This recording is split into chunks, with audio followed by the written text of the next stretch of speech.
Здравейте! Днес искам да ви покажа ревю на нашата фотостена, която е с размери 4 метра на 2,50 и е страхотна, защото се облича с плат, много висококачествен принт и текстил стелът. И съответно отзад в момента има блокаут покритие, което, както виждате, в момента снимаме срещу слънцето, а отзад нищо не прозира. Това е най-добрият вариант, когато се правят събития, защото винаги на локация може да има различни атмосферни условия, винаги когато сме вътре или вън може да има силно осветление, по-слабо осветление. И ние препоръчваме винаги да се използва блокаут, варианта за блокаут, така че да няма прозрачност дори и на конструкцията отзад. По принцип е по-скъпо, по-евтиният вариант е да си поръчате принт върху плат, който няма блокаут.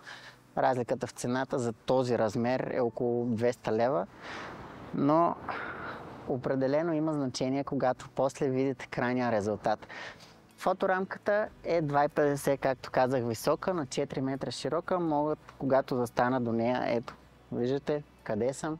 Както виждате, достатъчно широка е да се наредят около 6, може би 7 човека и отново да остава място отстрани, така че да се виждат надписите и всъщност това, което искате да предава тази фотостена. И това от мен можете да поръчате от evansbakery.bg и пожелавам хубав ден!